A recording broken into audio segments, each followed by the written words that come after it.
आज सनातन धर्म के विमान टेक्नोलॉजी के बारे में चर्चा करेंगे और आधुनिक विमान के साथ पुष्पक विमान का तुलनात्मक अध्ययन करेंगे।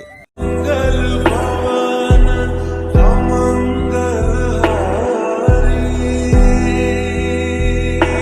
दोस्तों, विमान निर्माण का जिक्र हमारे सबसे पुराने वेद ऋग्वेद में लगभग 200 से अधिक बार विमानों का उल्लेख मिलता है। इसका अर्थ यह है कि हमारे ऋषि मुनि और देवता विमान का उपयोग करते रहे हैं, यानी हमारी टेक्नोलॉजी प्राचीन काल में बहुत आगे थी।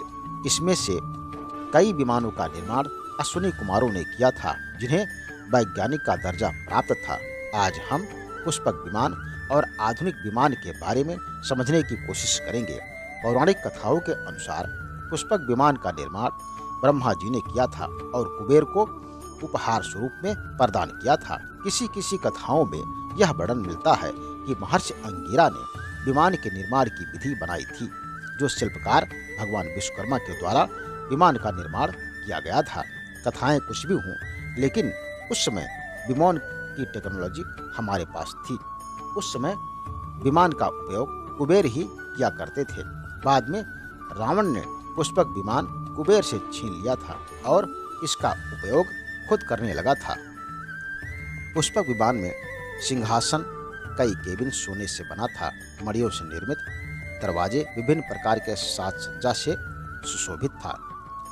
अब पुष्पक विमान और आधुनिक विमान का तुलनात्मक अध्ययन करेंगे। मित्रों, नंबर 1, पुष्पक विमान में कई यात्री बैठ सकते थे, पर एक यात्री के लिए जगह हमेशा खाली रहता था।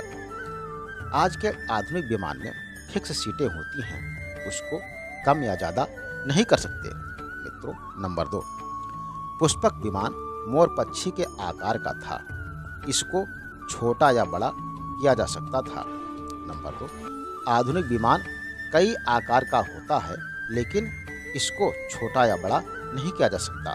मित्रों, नंबर 3, पुष्पक विमान आसमान में उड़ने के साथ साथ जमीन पर भी चलता था, लेकिन मित्रों, आधुनिक विमान उड़ सकता है पर जमीन में चलने के लिए नहीं है। नंबर 4, पुष्पक विमान लड़ाकू विमान की तरह थी, प्रयोग में लाया जा सकता था। रावण इसमें सवार होकर युद्ध करने के लिए चाहता था, लेकिन आज का आधुनिक विमान और फाइटर जेट अलग अलग होते हैं। इस विमान में प्रयोग हुई तकनीक के पीछे आध्यात्मिक विज्ञान ही है।